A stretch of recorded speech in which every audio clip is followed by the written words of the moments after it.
Estimados amigos, bienvenidos a Soluciones.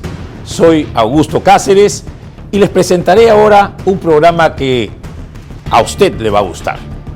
Como sé que la semana pasada también usted disfrutó de nuestro programa, porque tratamos cosas que son importantes para los peruanos y para la nación.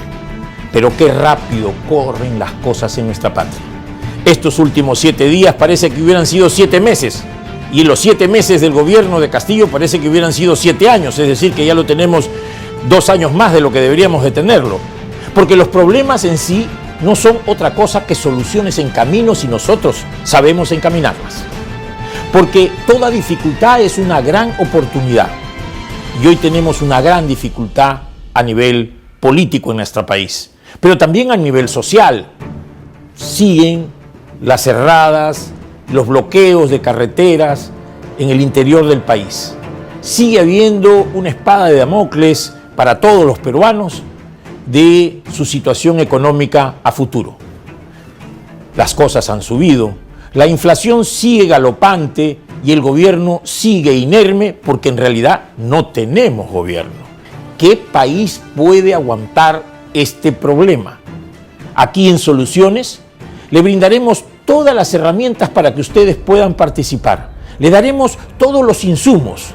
El Perú carece de liderazgos y liderazgos nuevos tenemos que formar. Cada domingo a las 10 saldré por este canal para darles a ustedes las soluciones, no después de la misa, sino las soluciones que a ustedes les importan. Pero como a nosotros nos importan sus opiniones y comentarios, aquí está nuestro teléfono 983-459568. 983-459568. Escríbanos sus comentarios, sus opiniones, porque de eso nosotros nos enriquecemos y le buscaremos la solución juntos.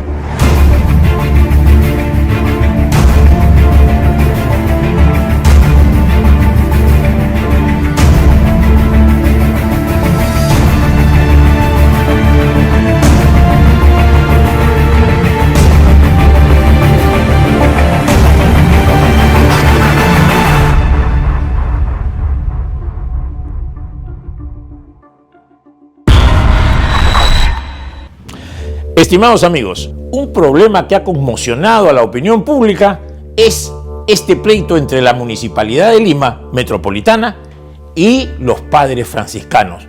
¿Quién se mete a pelearse con los padres franciscanos? ¿Quieren perder el perdón de Dios? ¿No les interesa que podamos tener pues una ayudita de nuestros sacerdotes, sobre todo franciscanos?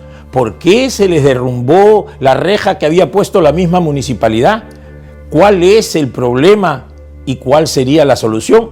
Acá les presento este video. Véanlo.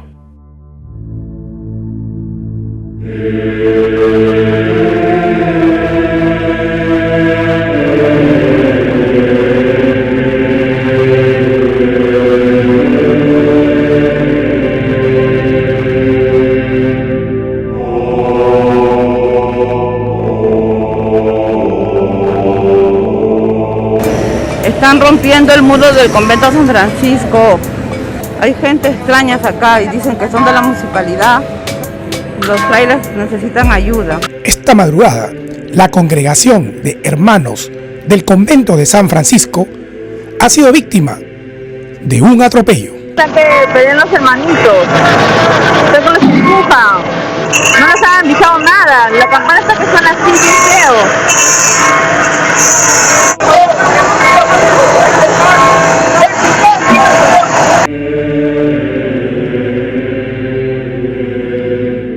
Aproximadamente a la 1 de la madrugada, personal de la Municipalidad de Lima invadió el espacio del convento de San Francisco para derribar la ahora célebre reja periférica.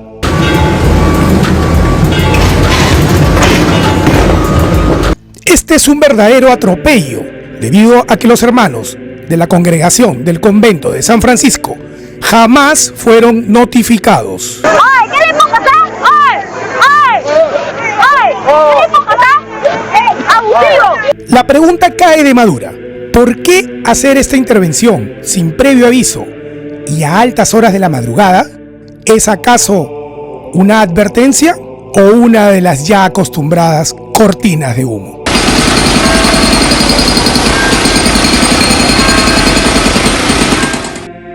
Un atropello y ofensa a la Iglesia Católica que merece una explicación.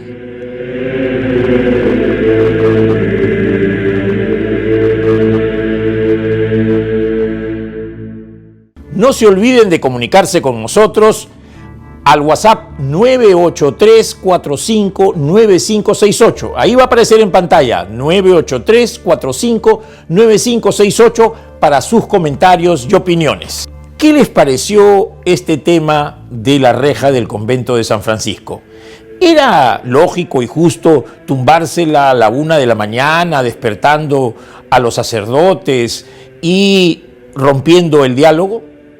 ¿Qué le pasa al señor Muñoz, que no quiere conversar? ¿O siempre fue alguien que quiere imponer su voluntad a costa de los demás? La conclusión, queridos amigos, y la solución es: siéntense a conversar, por favor, con los padres. Busquemos un punto de encuentro. Yo estoy seguro que ni los franciscanos ni las personas sensatas de Lima quieren pleitos. Lo que ellos nos piden, un poco de tranquilidad y paz, y los padres sabrán entendernos que en esa plaza todos queremos tener solaz esparcimiento. Señor alcalde de Lima, dialogue con los padres, ya que no dialoga con nadie más. En fin, vaya a misa, confiésese, comulgue, de vez en cuando no le hace mal a nadie. Así que hágalo por la ciudad que usted está administrando. El programa está mejor que nunca. Vamos a hablar sobre el crudo, que ya nadie habla. Sobre la autonomía universitaria y esta contrarreforma que muchos dicen que sí y otros que no. Vamos a aclararlo. Y tendremos una entrevista que no se la pueden perder, una entrevista exclusiva con el periodista y analista político César Campos. No se olviden de comunicarse con nosotros al WhatsApp 983-459568. Ahí va a aparecer en pantalla 983-459568 para sus comentarios y opiniones. Regresamos en un minuto.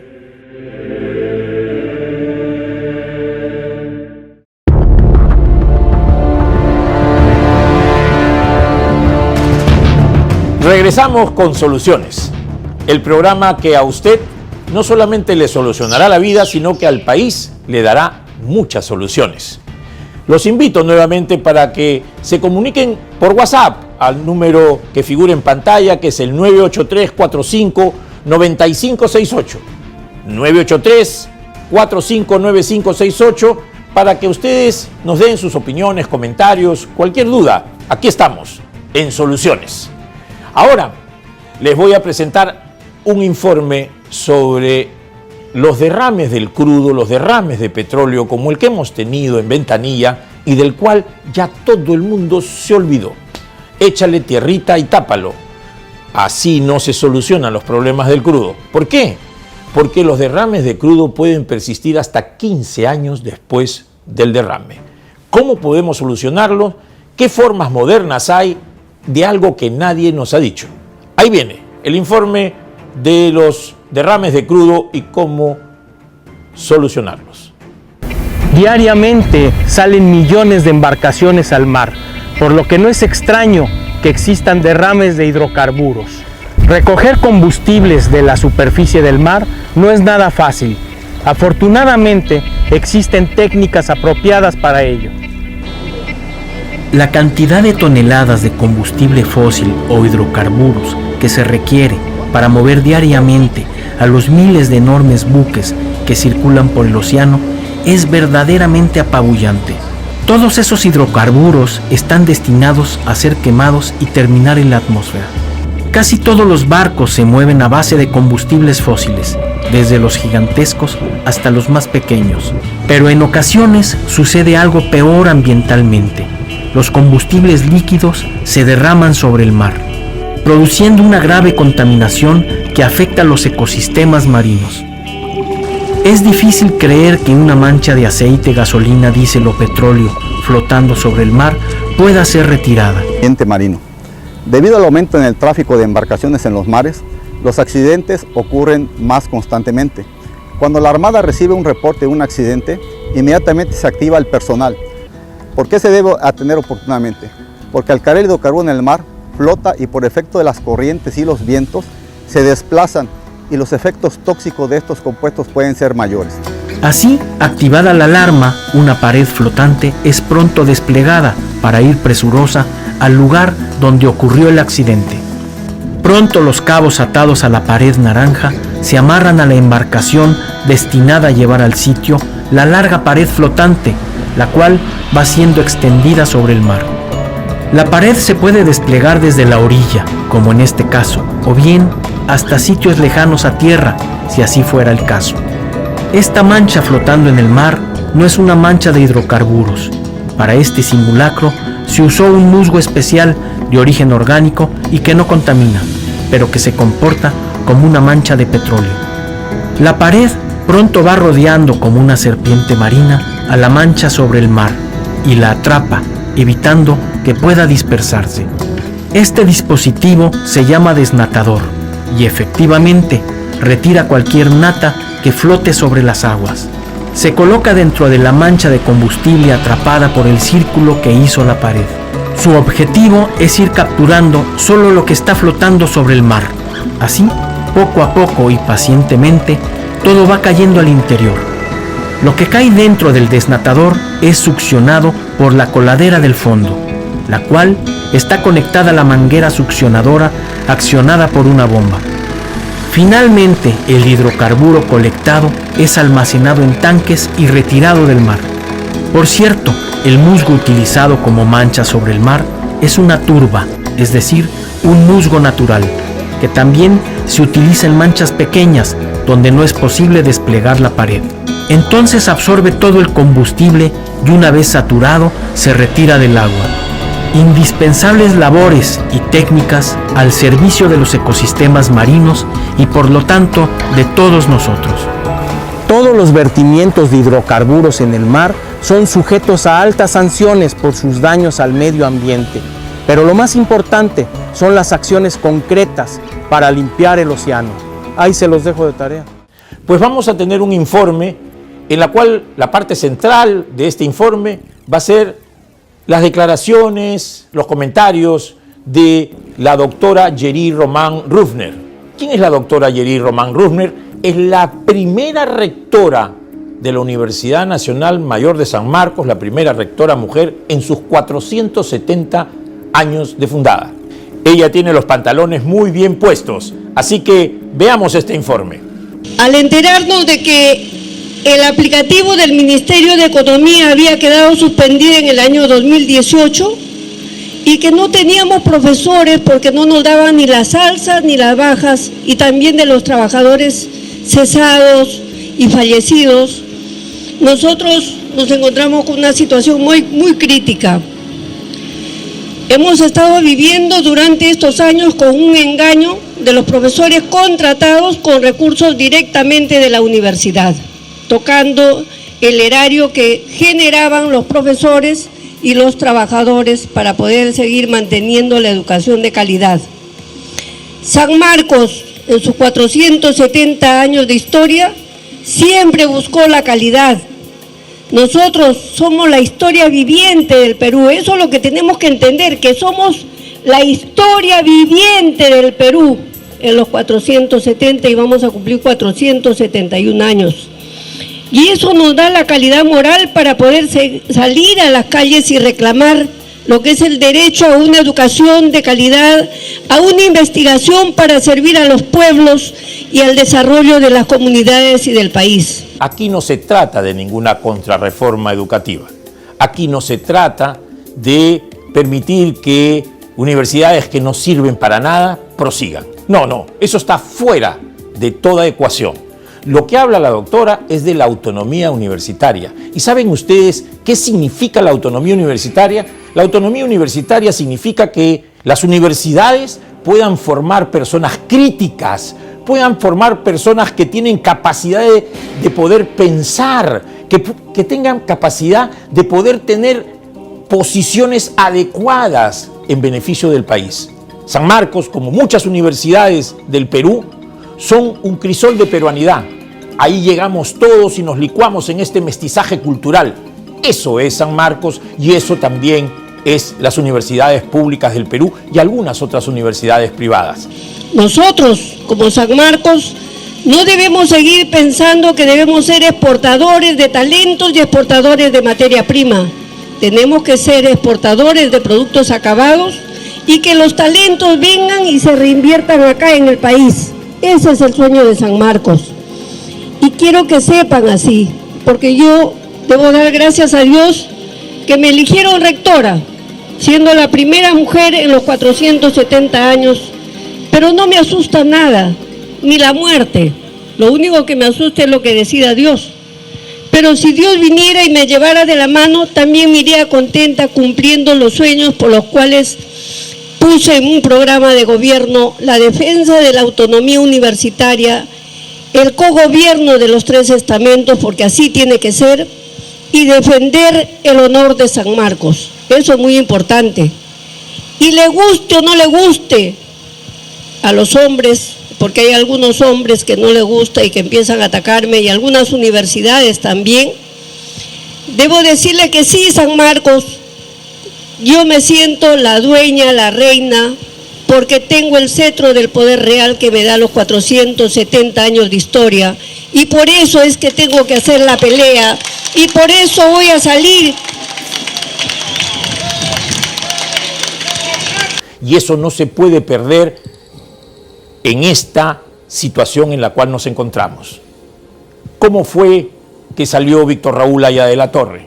Personaje importante. ¿Cómo fue que salió Mario Vargas Llosa? ¿De dónde salió Víctor Andrés Belaúnde? ¿De dónde salió Luis Bedoya Reyes? ¿De dónde salieron Cayetano Heredia, Abraham Valdelomar?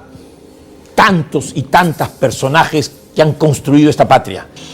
Y también peleamos por una educación inicial, una educación básica regular de calidad. Y aunque muchos no entiendan, sí estoy planteando también esas modificaciones de la ley en que los niños de 0 a 5 años deben tener su colegio para que tengan el aprestamiento y no estén abandonados a su suerte, porque hoy día el padre y la madre trabajan, y que tengan su desayuno, su almuerzo y su lonche, y que a las universidades nos tienen que dar el presupuesto que nos merecemos.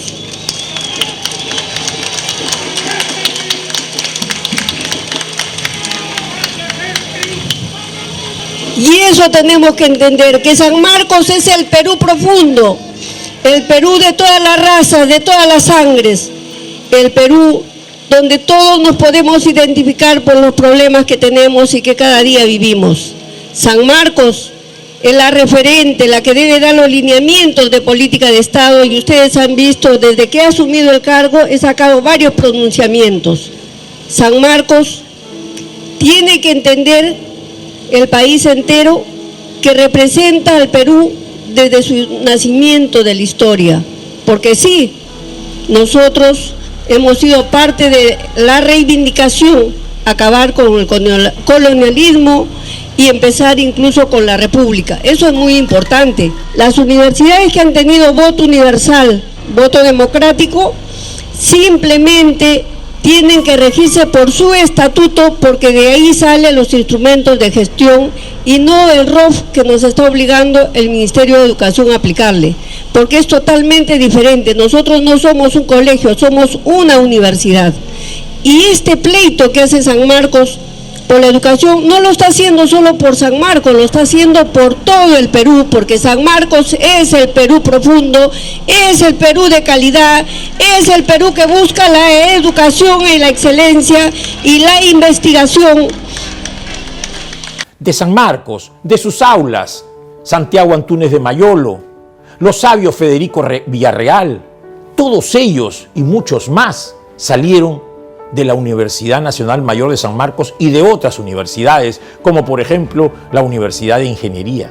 ¿Cuántos otros se han formado que han dado posición a nuestra patria y la han puesto muy por delante de otros países? Eso se pierde con esta reforma que han hecho, a la cual le han quitado a la universidad su posición para poder tener autonomía universitaria. Entonces, ¿qué buscamos nosotros? Llegar a cada uno de los pueblos y que las especialidades se desarrollen ahí de acuerdo a la necesidad de cada comunidad. Y que los chicos no tengan que venir a Lima a pasar una serie de necesidades y peripecias lejos de sus padres, sin tener un techo, sin tener un alimento digno para poder seguir desarrollándose. Eso es lo que está buscando San Marcos. Los congresistas tendrán que escuchar y tendrán que evaluar también el compromiso que han asumido con el país para exigir que esta autonomía, que SUNEDU también mantenga la autonomía dentro de esta ley 3220 y que los docentes que son representantes de las universidades públicas, de la universidad privada y la Junta de Decanos, y también los dos ilustres que se aparecen ahí dentro del artículo 17, sean electos democráticamente, para que se pueda trabajar con transparencia, con honestidad y no estar dependiendo del poder político de turno, porque hoy tendremos un color, el próximo año otro color y no podremos avanzar en la educación. Y sí, debo reconocer que el presidente Castillo siempre dijo que iba a luchar por la educación y esperamos que él también cumpla con este deseo, con esta propuesta de gobierno, porque queremos hacer el cambio para poder tener un Perú libre y en desarrollo.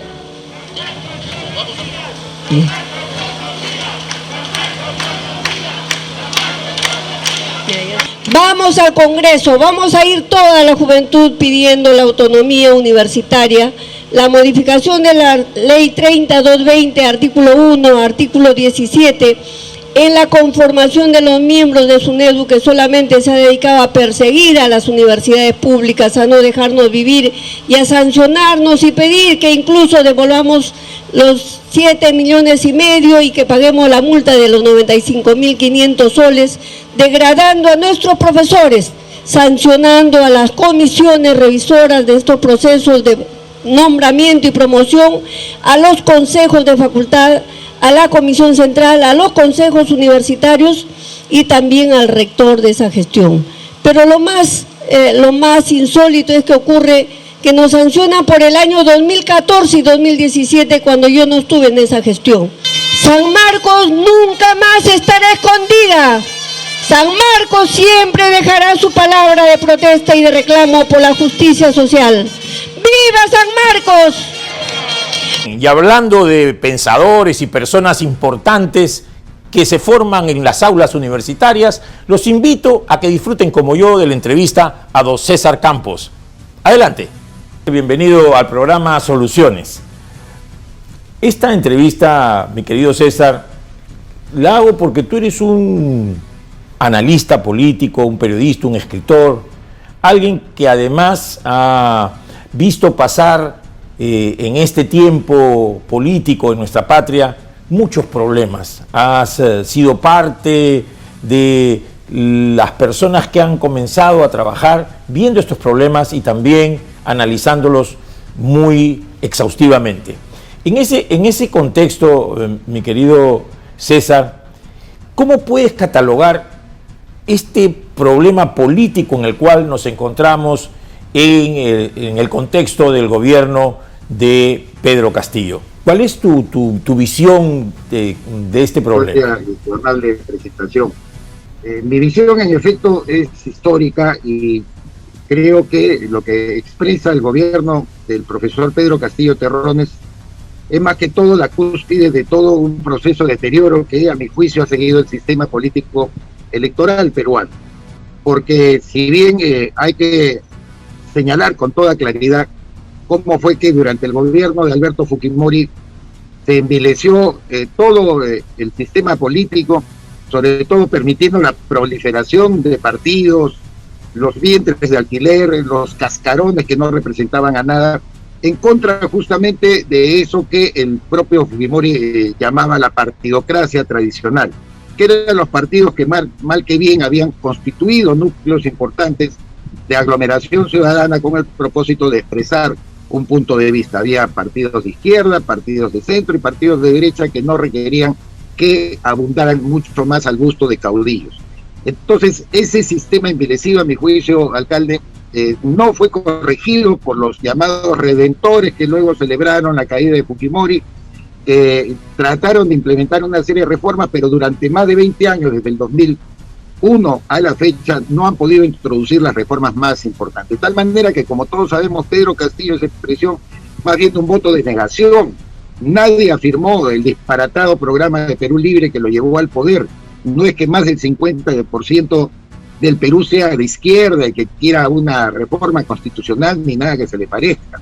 Simplemente es la expresión de un sistema ya caduco, deteriorado, y que ojalá, y finalmente lo digo, en el Perú existiera capacidad de consenso, de conversación, de diálogo coherente para refundar ese sistema político electoral. Lamentablemente yo no veo por ese lado ninguna salida hasta el momento. Y en mérito a eso, César, ¿cuáles crees que serían las reformas más urgentes, las reformas políticas más importantes, si es que se dieran los consensos, si es que se pudiera hacer? ¿Cuáles serían, con cuáles tendríamos que empezar, cuáles deberían de ser estas que nos lleven a salir de este pantano? Justamente, yo creo que hay que procurar, probablemente con la convocatoria muy amplia y bastante desprendida de diversos sectores que ya no tienen que estar solamente expresados, repito, por esta multitud de partidos políticos que no tienen además la capacidad de poder enraizar a sus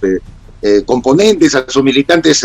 Tú has visto, alcalde, cómo llegan al Congreso de la República, lo primero que se produce son los transfugismos, las renuncias. El propio último ministro Héctor Valer tiene, la verdad, pues, en vez de un currículum, un prontuario político impresionante, de haber pasado por diversos partidos. Todo eso tenemos que acabarlo. En todo caso, yo creo que una solución sería tener una convocatoria muy grande para poder colocar nuevamente la bola al centro de alguna manera y procurar aproximaciones, porque hoy por hoy somos una sociedad muy enconada, muy polarizada, muy enfrentada, y yo lo he escrito en las últimas oportunidades en mis columnas de opinión, que temo mucho el escenario de una guerra civil, que no hay que descartarlo porque el Perú ha vivido guerras civiles como lo han vivido muchos países de América Latina, Colombia, Venezuela, propio Chile, lo ha vivido Ecuador. Entonces no es tampoco una situación que nosotros vamos a desear, ni yo creo que deba aproximarse. Sin embargo, este encono y esta enorme polarización que existe en nuestro país nos lleva a eso. Antes de llegar a la guerra civil es necesario que existan voces sensatas que convoquen a todos los sectores con el propósito de rediseñar este sistema político electoral que favorezca solamente algunas agrupaciones y organizaciones que tengan una identidad definida y no el caudillismo y la multiplicación de opciones políticas. Y tomando como hilo lo que nos estás comentando, ¿tú ves actualmente tanto a la izquierda, a la derecha o quizás al centro, alguna voz sensata que pueda hacer que este peligro, esta amenaza de llegar hacia una guerra civil que ninguno deseamos, se pueda dar? No, por el momento no, porque todo el mundo capitaliza con la polarización. Hoy por hoy el grave problema de la pandemia sanitaria, el COVID-19, la implicancia y los impactos que tiene en el área económica, en el área social, en el área educativa, mira cuántos alumnos no han podido matricularse, seguir sus estudios. Eso conlleva pues a una desazón, a una molestia, a un enojo casi colectivo, en la que, como suele pasar en la historia no solamente peruana, sino universal, los polos son los que atraen. Tú recuerdas muy bien el caso de Adolfo Hitler. Adolfo Hitler era una persona que trataba de reivindicar una Alemania que consideraba castigada por el Tratado de Versalles del año 1919, que se le había cercenado territorios. Él levantó la bandera nacionalista, que siempre es muy grata para cualquier pueblo cuando trata de cohesionarse, ¿no? Predicó en los bares de Múnich, fue detenido, intentó un golpe, después de 4 o 5 oportunidades de postular a ser canciller, fue llamado el año 1932 y se inició quizá la era más penosa que haya pasado la historia universal en los últimos años. ¿Consecuencia de qué? De la crisis que se agravó, como recordamos, con el crack de Nueva York del año 1929. De manera que yo veo algo parecido en esto, alcalde, que estamos en la misma situación. La desesperación nos llega por las opciones polarizantes.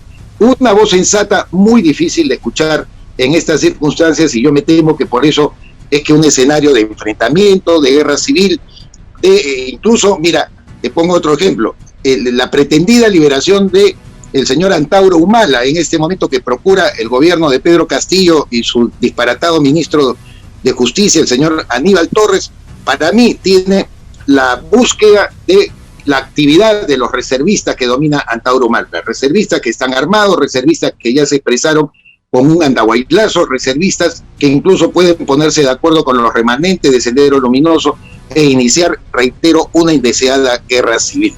Aquí entonces, si más bien sumáramos voces que describan estos escenarios y queremos evitarlo, ojalá que podamos ponernos de acuerdo para hacer algo mucho más prudente y sensato. Y en este contexto, César, la actuación de Pedro Castillo ¿cómo lo ves? Pues nos encamina hasta esa guerra civil o es parte de la solución, parte del problema? Vemos que este gobierno es sumamente precario, pero ¿cuál es su actuación, la actuación de él en este contexto tan difícil para el país? Las limitaciones propias que tirios y troyanos le reconocemos al señor presidente no es algo peyorativo. Todos sabemos que aparte de su IQ tan bajo, es una persona, como lo dijo su propio ex primer ministro Guido Bellido, un sindicalista básico que no tiene lectura, no tiene ni siquiera dimensión de lo que estamos nosotros conversando, sin tener pretensiones presidenciales ni nada que se le parezca. Las limitaciones de él lo hacen escuchar diversas alternativas. Yo creo que quien tiene más cerca la objetividad de lo que puede hacer eclosionar al sistema democrático tal como lo conocemos es Vladimir Cerrón, que es una persona al cual el presidente escucha en diversas oportunidades y cuando tiene temor de tomar decisiones al final se inclina por alguna recomendación de Vladimir Cerrón. Si uno lee los tweets, las manifestaciones, las declaraciones y expresiones de Vladimir Cerrón, un hombre formado en Cuba, casado con cubana, que tiene lo que algunos llaman esta idea trasnochada de las revoluciones del siglo XX de origen castrista, y sin embargo es el hombre que a mi juicio, como muchos periodistas lo decimos, habla con claridad sobre lo que pretende.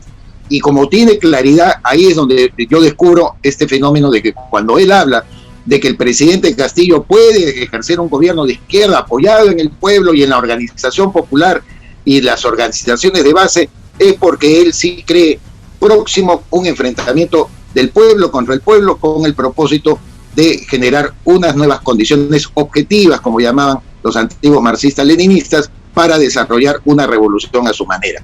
De tal forma que yo creo con toda sinceridad, alcalde, que no es que sea Castillo el que finalmente toma una determinación, sino que él se deja influir de acuerdo a cómo sopla el viento, y algunas veces quiere ser demócrata, algunas veces cree en la economía de mercado, te proclama la convocatoria a las inversiones, pero por otro lado pues habla de nacionalizaciones, de estatizaciones, de poner fin al imperialismo y una serie de sandeces que no resisten el menor análisis en estas circunstancias. Claro, como tú lo mencionas, hay pues una confusión mental en el presidente de la República, que es una confusión mental compartida por muchos en el Perú, infortunadamente, producto de 60 años de una mala educación. Es decir, hay gente que pues habla de democracia, pero es autócrata, habla de libre mercado, de la economía social de mercado, y quisiera que haya muchas empresas estatales porque no conocen, no tienen principios ideológicos, no tienen bien claro qué cosa es ser de izquierda, de derecha o qué es ser de centro, porque todo esto responde a una ideología.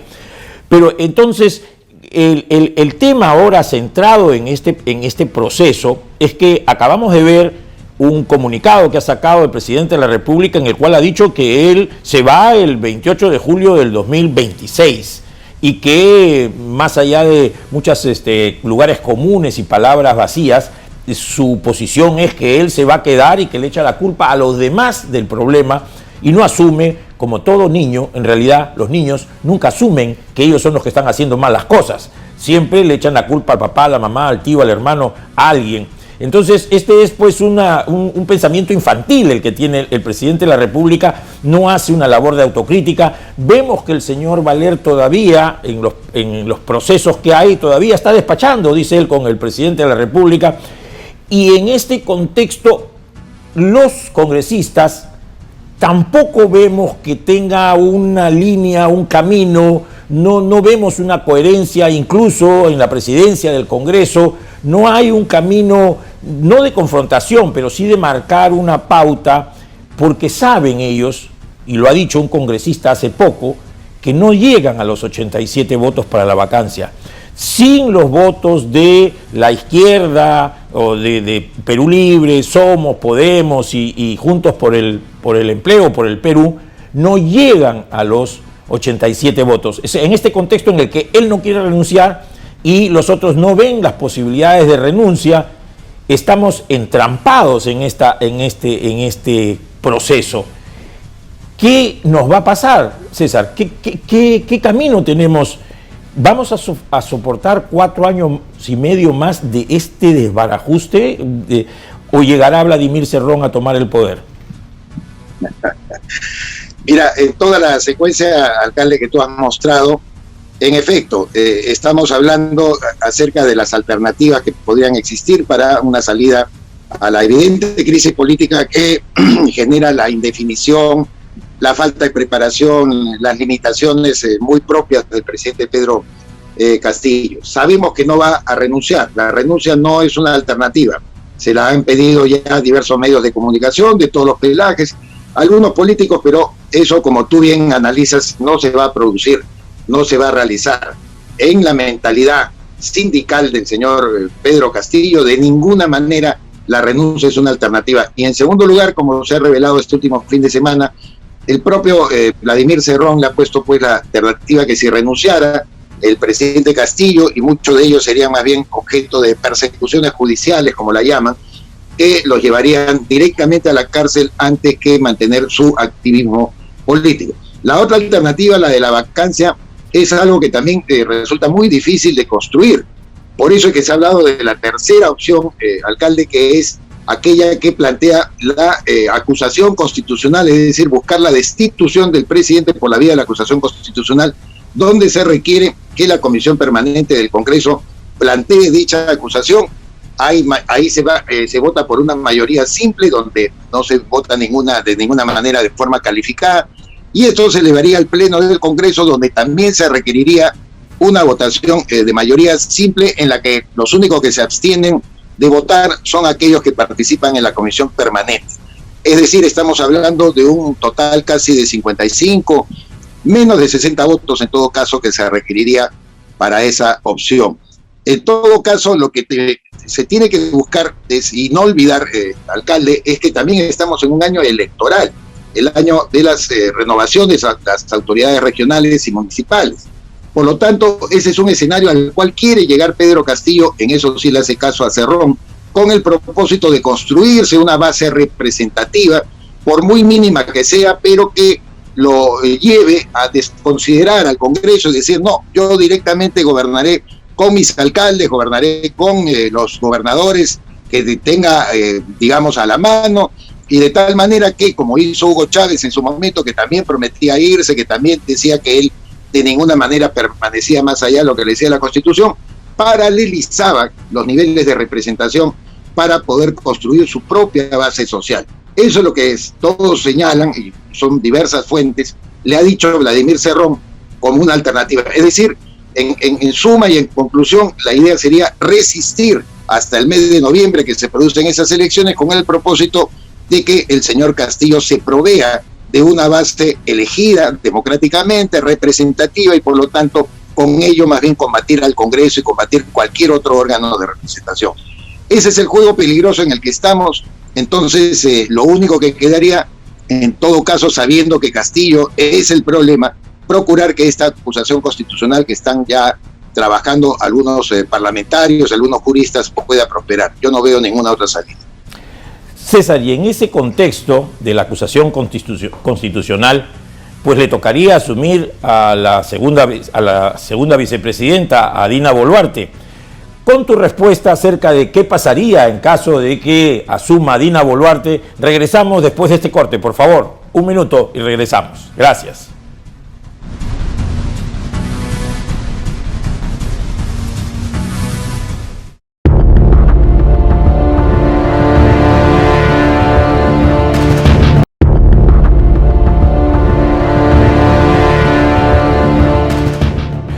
Muy bien, amigos, y ahora los invito a que me acompañen a la segunda parte de la entrevista con César Campos. Muy bien, amigos, estamos aquí en Soluciones acompañados del analista político y periodista, escritor, César Campos.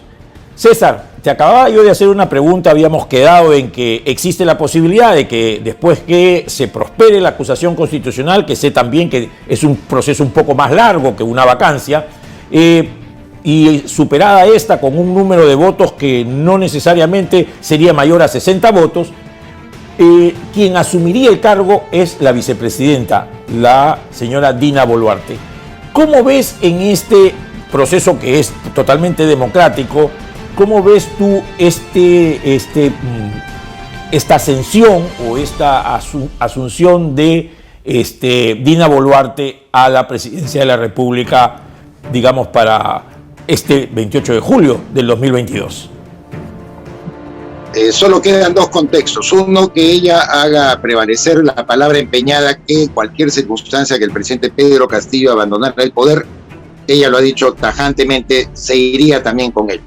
Si incumple su palabra y es rodeada por quienes ya sabemos desde hace muchos años fabrican los espacios suficientes de captura del Estado y que son los denominados caviares, que son expertos a través de sus organizaciones no gubernamentales, el control de algunos medios de comunicación que tienen o digamos la alianza con algunos periodistas que procuran entonces presentarse como los redentores, también los buenos, la izquierda buena, ¿no? La socialdemocracia que cree en la economía de mercado, pero que de todo cumplen con las agendas que sus propias ONGs les otorgan. De tal manera que si Dina Boluarte es persuadida por este grupo, porque ya sabemos que Boluarte ha sido expulsada de Perú Libre, es decir, ha roto con el partido marxista-leninista castrista que comanda Vladimir Cerrón, entonces puede ser fácil presa de grupos de caviares que la rodearían inmediatamente para decirle: tú no renuncias y nosotros te ofrecemos gobernar. Un poco el escenario que está ocurriendo justo en este momento cuando yo leo que ha sido convocado Jorge Nieto Montesinos, un sociólogo destacado que siempre fue un hombre de izquierda, que fue ministro de Defensa en la época de Pedro Pablo Kuczynski, se convirtió además en uno de los principales asesores políticos de Pedro Pablo Kuczynski, pero un Jorge Nieto Montesinos pues no va a pedir subordinarse al presidente de ninguna manera, menos a Pedro Castillo. Lo que está en puja ahora es justamente gobernar con la agenda que ellos puedan procurar, es decir, gobernar sin que ellos mismos hayan sido elegidos. Si Dina Boluarte fuera la presidenta, estoy absolutamente seguro, alcalde, de que sería inmediatamente rodeada por esos grupos que son muy bien organizados y repito que tienen ya control de varias áreas del Estado. Justamente están con el ojo cargado porque los están sacando de a pocos del sector justicia, los están sacando de a pocos del sector salud, del sector del interior, el sector defensa, educación, por supuesto, donde ellos siempre han tratado de poner sus dominios. Entonces, Dina Boluarte, si se deja persuadir por esa idea, va a querer permanecer, pero yo dudo mucho que obtenga en el tiempo una buena legitimidad, porque, reitero, la idea sería decirle: Dina, tú vas a ser la gobernante de adorno y quienes vamos a gobernar somos los que tú nos vas a designar, desde el presidente del Consejo de Ministros hasta el último titular de una cartera. Bien, César, más claro ni el agua. Ya seguiremos conversando porque esta es una historia que ya más parece una telenovela mexicana. Más larga no las vamos a poder hacer, pero creo que es importante conocer voces como las tuyas que nos ilustren a todos con tu pensamiento tan claro y tan firme y tan también, espero que no sea de presagio, pero sí para poder tomarlo en cuenta y no repetir los errores del pasado. Mi querido César, muchísimas gracias por estar en Soluciones, un abrazo y hasta pronto. Muchísimas gracias, alcalde, y siempre a tu disposición. Gracias. Muy bien, muchas gracias a nuestro gran amigo César Campos por sus tan lúcidas e importantes comentarios y opiniones. Son para tomarse en cuenta. Así que, de lo dicho de César, hay una cosa que es sumamente grave. Vamos camino a una guerra civil. Pareciera que es así. Eso hay que tomarlo con mucha delicadeza, porque quizás ese sea el camino que nos quieren llevar los violentistas e extremistas. y no debemos permitirlo. Necesitamos, como decía César, nuevos liderazgos. Necesitamos que los partidos se reorganicen, que sean verdaderamente partidos políticos que respondan a los intereses de todos los ciudadanos, no clubes de amigos o de quienes creen que son su coto privado o tienen sangre azul partidaria. No, hemos visto cómo en el Congreso, y nos lo dice César, no hay posibilidad de encontrar concordancia. Son 10 grupos parlamentarios. ¿Serán las elecciones generales el nuevo rumbo? Ya se está hablando de eso. Ya hay voces de constitucionalistas, de abogados y de los mismos parlamentarios que nos dicen que un cambio total de gobierno sería adecuado. Yo pienso que sería, pues, un nuevo comienzo. Mi conclusión es que caminemos sin prisa, pero sin pausa, firmes y felices por la unión. La población le ha ido perdiendo el respeto al presidente de la República. Veamos cómo dicen los memes que está construyendo su gabinete o que ya renunció a ser presidente, pero presidente de una pafa. En ese camino por construir una solución, porque así se llama este programa, es que les quiero presentar la posibilidad de dar un giro de 180 grados a cómo se está manejando el país. Un régimen parlamentario. ¿Quiénes tienen regímenes parlamentarios? Democracias avanzadas. Está Inglaterra, está España, está Alemania, Canadá. Es decir, un régimen parlamentario no es ajeno a la democracia. Significa que los partidos políticos se fortalecen, porque son los partidos políticos en el Parlamento los que deciden quién va a ser el primer ministro, y normalmente se nombra a un presidente que cumple funciones protocolares. Pueden durar 3 años, 4, 5 o en muchas veces se termina tomándose un tiempo para recomponer el gobierno parlamentario, pero el gobierno prosigue. Eso pasó en el 2016 al 2018. Ahí debimos cambiar de parlamento. No repitamos el mismo error del 2018 de tener un mismo parlamento con otro gobierno distinto. Los llamo a la reflexión, a los parlamentarios, a su renuncia, porque ellos tienen que actuar por principios. No han venido a ganar un sueldo. No se equiparen a Juntos por la Chamba. La solución está en nuestras manos, como siempre. Hablemos del régimen parlamentario, pero ahora solucionemos este problema que tenemos en la mano. Se sucederán muchos gabinetes, pero mientras que esté este presidente, él todo lo destruirá. Tengamos partidos políticos que representen a los ciudadanos, y es una construcción que debemos hacer los ciudadanos. Muy bien, los dejo, pero nos vemos la próxima semana para buscar las soluciones que usted requiere y encontrar las soluciones que necesita nuestra patria. Muchas gracias, soy Augusto Cáceres y nos estamos viendo.